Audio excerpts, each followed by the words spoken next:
नमस्कार, ABP माझाच्या update एक्सप्रेसमध्ये आपलं स्वागत। सुरुवातीला हेडलाईन्स। मुंबई उपनगरात दमदार पाऊस, पुढचे 24 तासही मुसळधार पावसाचे, पाणी पुरवठा करणारी धरणं भरण्याच्या मार्गावर।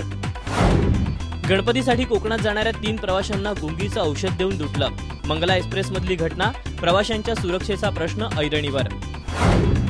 राष्ट्रकुल क्रीडा स्पर्धेची दिमाखात सांगता, अखेरच्या दिवशी परुपल्ली कश्यपची बॅडमिंटन पुरुष एकेरीत ऐतिहासिक सुवर्णपदकाची कमाई। आता बातम्या विस्तारानं। आठवड्याच्या सुरुवातीच्या दिवशीच मुंबईत मुसळधार पावसानं हजेरी लावली। मुंबई शहर, उपनगर, ठाणे आणि नवी मुंबई या त्रिकोणी पट्ट्यात पावसानं चौफेर बरसायला सुरुवात केली। विशेषतः आज पहाटेपासून पावसानं जोर वाढवलाय। मुंबईकरांना दिलासा म्हणजे लाईफलाईन लोकल मात्र सुरळीत आहे। तिन्ही मार्गांवरच्या लोकल वेळेत धावत असून मेट्रोही वेळेतच दिलतील आहे। फक्त खड्डे पडलेल्या रस्त्यांमधून पावसामध्ये मुंबईकरांना वाट काढावी लागणार आहे। दमदार पावसामुळे मुंबईला पाणीपुरवठा करणारी जवळपास सर्व धरणं भरायला आली आहेत। पुढचे 8ही महिने पुरेल एवढा पाणीसाठा धरणांमध्ये जमा झालाय। कोकण रेल्वेच्या मार्गावर मंगला एक्सप्रेसमध्ये 3 प्रवाशांना गुंगीचं औषध देऊन लुटलं। इगतपुरीजवळ पहाटेच्या सुमारास या 3ही प्रवाशांनी चहावाल्यानं दिलेला चहा प्यायला होता। चहा प्यायल्यानंतर तिघेही बेशुद्ध पडले। यानंतर चोरट्यांनी प्रवाशांकडून 22,000 रोकड, 15 तोळे सोनं आणि मोबाईल घेऊन पोबारा केला।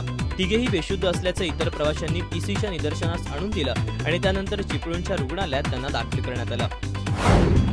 चीनमध्ये आलेल्या भीषण भूकंपात आतापर्यंत 381 जणांचे प्राण गेलेत। अतिशय दुर्गम आणि डोंगराळ प्रदेश असलेल्या युन्नानमधल्या लुधियान परिसरात हा भूकंप झाला। या भूकंपाची तीव्रता 6.3 रिश्टर स्केल एवढी नोंदली गेली। दरम्यान चीन सरकारनं स्थलांतराचं कार्य सुरू केलं असून बचाव दलाचं काम युद्धपातळीवर सुरू आहे। राष्ट्रकुल क्रीडा स्पर्धेत भारताच्या परुपल्ली कश्यपनं बॅडमिंटनच्या ऐतिहासिक सुवर्णपदकाची कमाई केली। कश्यपनं पुरुष एकेरीच्या अंतिम सामन्यात सिंगापूरच्या डेरेक वॉंगवर 21-14, 11-21, 21-19 अशा 3 गेम्समध्ये मात केली। भारताला तब्बल 32 वर्षांनंतर राष्ट्रकुल क्रीडा स्पर्धेत बॅडमिंटनच्या पुरुष एकेरीचं सुवर्णपदक मिळालंय। 20व्या राष्ट्रकुल क्रीडा स्पर्धेची रविवारी दिमाखात सांगता झाली। ब्रिटनचे पंतप्रधान डेव्हिड कॅमेरॉन, प्रिन्स एडवर्ड यांच्यासह अनेक मान्यवरांनी या सोहळ्यासाठी उपस्थिती लावली। राष्ट्रकुल क्रीडा स्पर्धेत यंदा भारताच्या खात्यात 15 सुवर्ण, 30 रौप्य आणि 19 कांस्य अशी एकूण 64 पदकं जमा झाली। पदक तालिकेत भारतानं यंदा 5वं स्थान मिळवलं। अद्वितीय गायक, संगीतकार, अभिनेता, लेखक याशिवाय एक चांगला माणूस देखील अशी अष्टपैलू ओळख असणाऱ्या किशोरदांची आज 85वी जयंती।